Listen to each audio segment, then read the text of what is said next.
ओम शांति। आज का अव्यक्त महावाक्य 11 सितंबर 1971 से लिया गया है, जिसका शीर्षक है डबल रिफाइन स्टेज। आज बोलना है क्या, वह देखना है क्या, देखना ही बोलना नहीं है। ऐसा अनुभव है कि जो कुछ बोलना हो वह मुंह से ना बोल नैनों से बोले। ऐसे हो सकता है, ऐसे होता भी है। आज यह master knowledgeful, powerful, successful, serviceable की सभा है। तो क्या नैनों से नहीं जान सकेंगे? अपने मन की भावना व बुद्धि के संकल्पों को नैनों से प्रकट नहीं कर सकते? यह भी तो पढ़ाई का पाठ है। तो बताओ, आज बाप दादा क्या बोलना चाहते हैं? जानते हो ना? मास्टर नॉलेजफुल हो ना? तो यह पाठ जब पढ़ चुके हो तो इसी पाठ का पेपर देने के लिए तैयार हो। महावीर तो हो ही, यह महावीरों का ग्रुप है ना। औरों की बैटरी को चार्ज करने वाले इंचार्ज हैं। बाप दादा तो देख रहे हैं कि यह सभी नंबरवार पास हुए ग्रुप हैं। कई बातों को, कई अनुभवों को देखते पास करते करते पास नहीं हो गए हो। 3 प्रकार के पास हैं। तो इन तीनों प्रकार के पास शब्द में पास होना है। एक होता है कोई बात व रास्ते को पास करना, एक होता है पढ़ाई में पास होना, और नजदीक को भी पास कहते हैं। नजदीक अर्थात समीप रत्न। तो तीनों प्रकार के पास शब्द में पास हो। त्रिशूल का तिलक अर्थात तीनों ही प्रकार के पास शब्द में पास। यह तिलक नहीं दिखाई देता है। इस ग्रुप के मस्तक पर यह त्रिशूल का तिलक आप लोगों को दिखाई देता है। बाप दादा को आज की सभा क्या दिखाई दे रही है, यह जानती हो? अपना साक्षात्कार तो होता ही है ना। अभी अभी का अपना साक्षात्कार हो रहा है। दादी को देखो, यह है साक्षात्कार मूर्त और आप हो साक्षी। तो बताओ, इन्हों के ग्रुप का कौन सा एक साक्षात्कार हो रहा है? यह अर्थात प्रकाश मणि दादी माइक है, और आप मनमोहनी दीदी माइट हो। ऐसे यह माइट देती है, वह माइक बोलता है। बाप दादा को क्या साक्षात्कार हो रहा है? क्यों? अभी डबल ताज नहीं है क्या?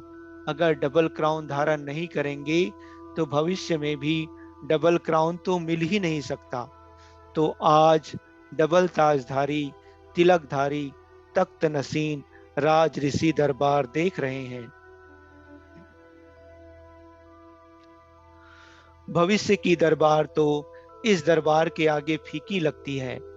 अगर अभी अभी अपना संगम युगी ताज, तिलक और तख्त नसीन पुरुषोत्तम मर्यादा संपन्न स्वरूप देखो, और साथ साथ अपना भविष्य स्वरूप भी देखो, तो दोनों से कौन सा रूप स्पष्ट, आकर्षण मूर्त, अलौकिक, दिव्य व रूहानी देखने में आएगा?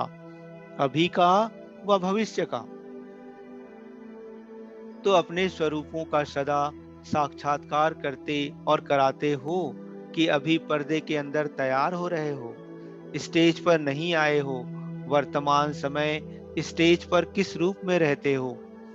अभी की अपनी स्टेज को कहाँ तक समझते हो? एक है फाइनल स्टेज, तो फाइनल है, फाइन है, रिफाइन है। आजकल मालूम है कि रिफाइन भी डबल रिफाइन होता है। तो अभी रिफाइन है, डबल रिफाइन होना है व रिफाइन होना है।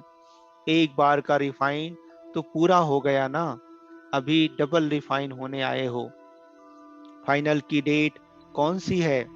अगर पहले से नहीं होगी तो आप लोगों के भक्त और प्रजा आपके संपूर्ण स्वरूपों का साक्षात्कार कैसे करेंगे? फिर नहीं तो आपके चित्र भी टेढ़े बाके बनाएंगे। अगर आपके संपूर्णता का फाइनल स्टेज का साक्षात्कार नहीं करेंगे तो चित्र क्या बनाएंगे? चित्र भी रिफाइन नहीं बनाएंगे। तो पहले से ही अपना संपूर्ण साक्षात्कार कराना है। अभी आपके भक्तों में गुणगान करने के संस्कार भरेंगे, तो द्वापर युग में उतरते ही आपके चित्रों के आगे गुणगान करेंगे। सब आत्माओं में सर्व रीति रस्म के संस्कार तो अभी से ही भरने हैं ना। भरने का समय है, फिर है प्रैक्टिकल करने का समय। जैसे जैसे आप आत्मा में सारे कल्प के पूज्य और पुजारीपन के दोनों ही संस्कार अभी भर रहे हैं, जितना पूज्य बनेंगे उसी प्रमाण पुजारीपन की स्टेज भी ऑटोमेटिकली बनती जाएगी। तो जैसे आप आत्माओं में सारे कल्प के संस्कार भरते हैं, वैसे ही आपके भक्तों में भी अभी ही संस्कार भरेंगे। तो जैसे आपका स्वरूप होगा, वैसे ही संस्कार भरेंगे। इसलिए अभी जल्दी जल्दी अपने को फाइनल स्टेज पर ले जाओ। ऐसी फाइनल स्टेज बनाओ जो अब भी फाइन ना पड़े।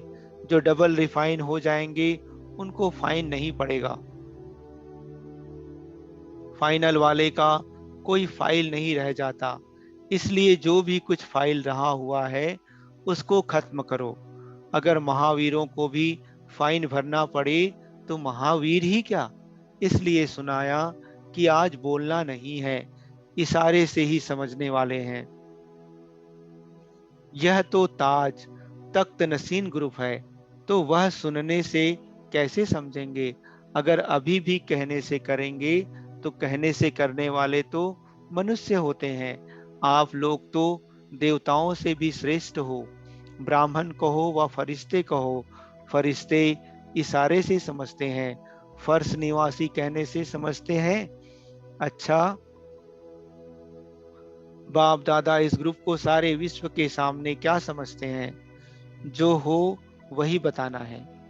यह तो सारी सृष्टि को शरणागत करने वाली है, न कि होने वाली। बाप दादा के सामने भी शरणागत होने वाली नहीं है, बाप को सर्वेंट बनाने वाली है। तो शरणागत हुई वह शरणागत करने वाली हुई। सारी सृष्टि में जो भी महिमा करने योग्य शब्द है, वह सभी हो। आज बाप दादा संपूर्ण रूप देख रहे हैं। सदा फरमान बरदार उसको कहते हैं जो एक संकल्प भी बिगर फरमा के ना करे। यह ग्रुप तो इसमें पास है ना। सदैव अपने को फरमान बरदार के स्वरूप में स्थित कर फिर कोई संकल्प करो। ऐसे जो संपूर्ण फरमान बरदार हैं, वही संपूर्ण वफादार भी होते हैं। यह ग्रुप तो संपूर्णता के समीप है ना। संपूर्ण वफादारी किसको कहते हैं? वफादार का मुख्य गुण क्या होता है? उनका मुख्य गुण होता है जो अपनी भले जान चली जाए, लेकिन हर वस्तु की संभाल करेंगे, तो कोई भी चीज व्यर्थ नुकसान नहीं करेंगे। अगर संकल्प, समय, शब्द और कर्म, इन चारों में से कोई को भी व्यर्थ गंवाते हो व नुकसान के खाते में जाता है, तो उसको क्या संपूर्ण वफादार कहेंगे? क्योंकि जब से जन्म लिया, अर्थात फरमान बरदार आज्ञाकारी बने, ईमानदार बने हैं। एक छोटे से पैसे में भी ईमानदार होता है। तो जब से जन्म लिया है, तब से मन अर्थात संकल्प, समय और कर्म जो भी करेंगे, वह बाप के ईश्वरीय सेवा अर्थ करेंगे। यह प्रतिज्ञा की, सर्व समर्पण हुए हो, तो यह सभी बाप के ईश्वरीय सेवा अर्थ हो गई। अगर ईश्वरीय सेवा की बजाय कहाँ संकल्प व समय व तन द्वारा व्यर्थ कार्य होता है, तो उनको क्या कहेंगे? उनको संपूर्ण वफादार कहेंगे? यह नहीं समझना कि एक व एक सेकंड क्या बड़ी बात है। अगर एक नए पैसे की भी वफादारी नहीं, तो उसको संपूर्ण वफादार नहीं कहेंगे। यह ग्रुप तो संपूर्ण फरमान बरदार, संपूर्ण वफादार है ना। ऐसे संपूर्ण वफादार, फरमान बरदार, ईमानदार, आज्ञाकारी ग्रुप को क्या कहेंगे? नमस्ते। नमस्ते के बाद फिर क्या होता है? बाप तो संपूर्ण आज्ञाकारी है। एक दो को देख हर्षित हो रहे हो ना। संगम युग के दरबार का यह श्रृंगार है। अच्छा, ओम शांति।